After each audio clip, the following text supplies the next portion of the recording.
কেন শুয়ে শুয়ে কাঁদছিস? কি হলো পূজা?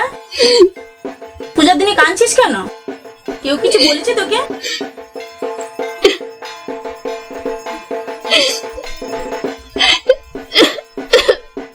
ভালো হয়েছে তুই এসছিস মিষ্টি। দেখ তো ও কাঁদছে কেন, ওর কি হয়েছে? আমি তাহলে গেলাম, ওকে বুঝে নিয়ে আয়।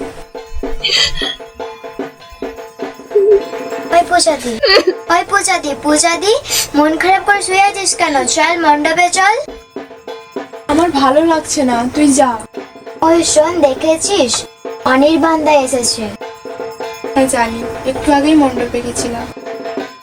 আচ্ছা শোন, অনির্বাণের সঙ্গে ওই মেয়েটাকে তুই কি জানিস?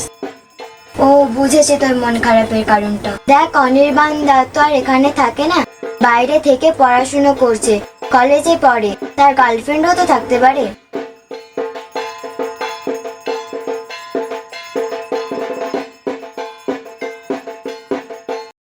এত ভালো একটা খবর, তাতেও তোমার মন খারাপ? মন খারাপ করে না পূজা, আমাকে ছেড়ে থাক। তা একটু করবে, কিন্তু তোমাকেও তো নিজের পায়ে দাঁড়াতে হবে, তাই না? শোনো, মন খারাপ করো না। তোমাকে মন খারাপ করতে দেখলে জেঠিমা আরো বেশি মন খারাপ করবে। তুই আমার থেকে 2 বছর ছোট, তাও কত বুঝিস। শোন, আমি থাকবো না বলে পড়াশোনায় ফাঁকি মারবি না, আমি কিন্তু রোজ ফোন করবো।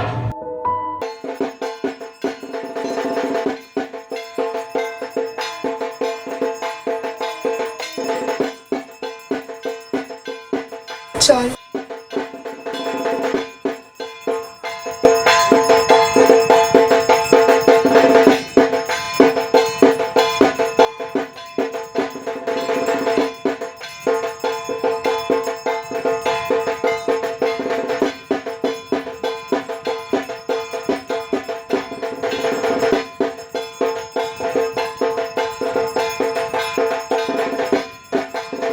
পূজা, পূজা, কিরে শোন, দাঁড়া।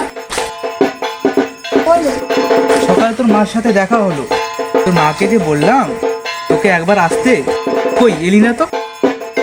হ্যাঁ, আসলে মা বলেছিল, কিন্তু আমি একটু ব্যস্ত ছিলাম। বাদ দে ওসব কথা, বাদ দে। কাল কিন্তু তুই আমার সাথে বেরোবি।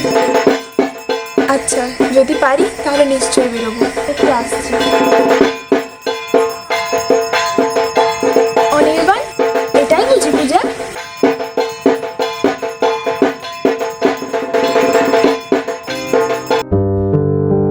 পূজা, কি রে তুই এখানে একা একা দাঁড়িয়ে কাঁদছিস কেন? আমার কান্নায় কি সত্যি কিছু তোমার যায় আসে অনির্বাণদা? আবার এসব কথা কেন? আমি তো ঠিকই বলছি। কলকাতায় যাওয়ার পর থেকে তুমি একবার আমার খোঁজ নিয়েছো, জানতে চেয়েছো আমি কেমন আছি? হ্যাঁ জানি, তোর উচ্চ মাধ্যমিক পরীক্ষা ছিল, ভেবেছিলাম তোকে পুজোতে কিছু না জানিয়ে আমি তোকে একা এসে তোকে সারপ্রাইজ। হ্যাঁ, আমি খুবই সারপ্রাইজড হয়েছি। বিশ্বাস করো, তোমার গার্লফ্রেন্ডকে দেখে। গার্লফ্রেন্ড? সত্যি দৃষ্টাদি খুব সুন্দর দেখতে। গার্লফ্রেন্ড? ও আচ্ছা, তাই বল। এই জন্য বুঝি তোর খুব মন খারাপ? না না, আমার কেন মন খারাপ হতে যাবে, আমি তো খুবই খুশি। তাই বুঝি। আচ্ছা বল তো, আমাদের দুজন থেকে খুব মানায়? ভালো, খুবই ভালো মানায়।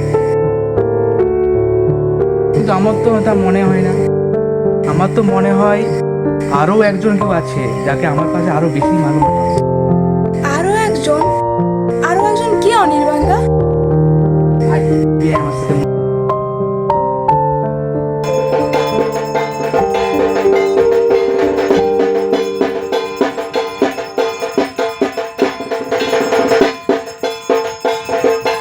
এটা কি করলো অনির্বাণদা? তোকে বললাম না যে অন্য কাউকে আমার সাথে মানায় না, যার গালে সিঁদুর দিলাম তাকেই একমাত্র আমার সাথে মানায়। তোদের সামনে আজ বলছি, আমি তোকেই শুধু ভালোবাসি, এই ছোট্টবেলা থেকে, কিন্তু বলতে পারিনি। আর পাগলি, দিশা আমার বন্ধু হয়।